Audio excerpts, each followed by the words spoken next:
समस्याएं हैं उसको बात कर सकूं, क्योंकि मेरा जो अपना मकसद है, एज ए जनरल सेक्रेटरी हूं चाहे as a regional secretary UP, कहीं भी जहां पर भी मैंने अपनी जिम्मेदारी निभाने की कोशिश की है, तो मेरा ये प्रयास रहा कि जो समस्याएं हैं वो ज्यादा से ज्यादा मेरे पास आ सकें और लोग समस्याओं का समाधान निकालने के लिए मैं प्रयास कर सकूं। ईश्वर को जो है मैं हमेशा जो है अपने सामने रख करके हमेशा कोशिश जो है अपनी तरफ से जारी रखता हूं और ये दुआ हमेशा करता रहता हूं कि जो समस्याएं कर्मचारियों संबंधित हैं उनमें उनका समाधान उनको प्राप्त होता रहे, क्योंकि एज ए एम्प्लॉई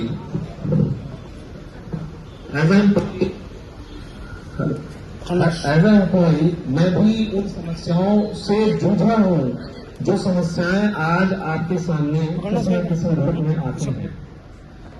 हमारे डिपार्टमेंट की सबसे खूबसूरत चीज ये है कि हम इंडस्ट्रियल डिस्प्यूट एक्ट में काम करते हैं। हमारा डिपार्टमेंट पब्लिक ड्यूटी में आता है, इंडस्ट्रियल डिस्प्यूट के अंतर्गत आता है और जो हमें बहुत सारे अधिकार देता है। सबसे बड़ी जो जरूरत है यहाँ पर वो है हमें अपने अधिकारों से अवगत होना है, हमें अपने अधिकारों के बारे में पढ़ना है, उसके बाद ही हम उसका जो है समाधान, उन समस्याओं का समाधान निकाल सकते हैं जो आज हमारे सामने में है या फिर हमारे भविष्य में आ सकती है। अभी जब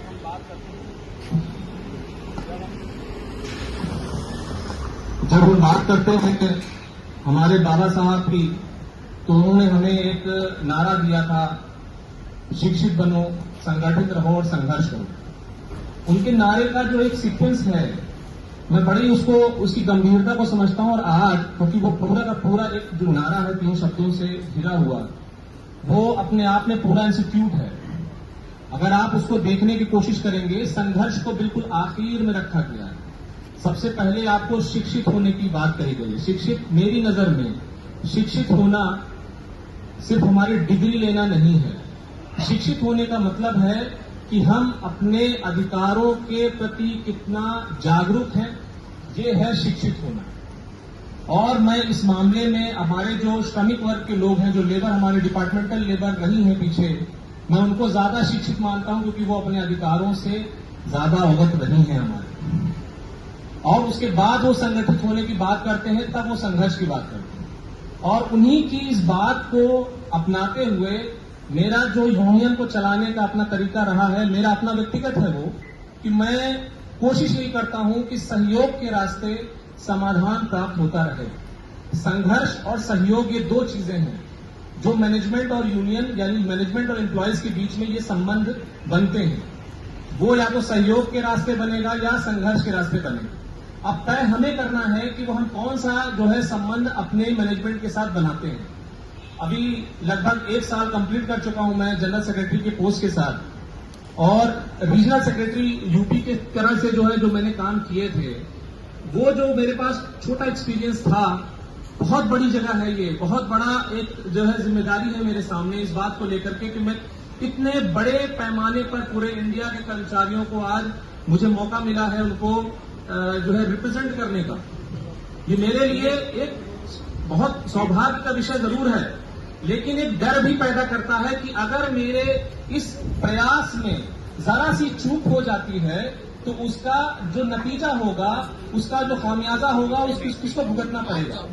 तो वो मुझे डर पैदा करता है और इसी के लिए मैं लगातार ईश्वर से प्रार्थना करता हूं कि मेरे प्रयास, जो कि बहुत साफ नियत के साथ मैं काम कर रहा हूं, उसमें मुझे सफल करे, ताकि कोई भी कर्मचारी अपने घर वापस बिना मुस्कान के न जाए। यहां से जब ऑफिस से अपने घर जा रहा हो या घर से ऑफिस आ रहा हो तो उसके चेहरे पर एक मुस्कान जरूर होनी चाहिए। ये मेरा हमेशा से मेरी कोशिश रही।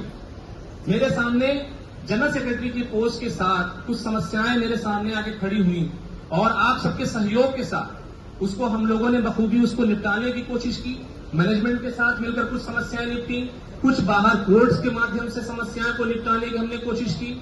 आप सबके सामने बहुत सारी चीजें, देखिए 2 चीजें हैं। एक है हमारे बीच में कि हम अपने 2 चीजों के लिए लड़ाई लड़ रहे हैं। एक हमारा अस्तित्व है और एक हमारी सुविधाएं हैं।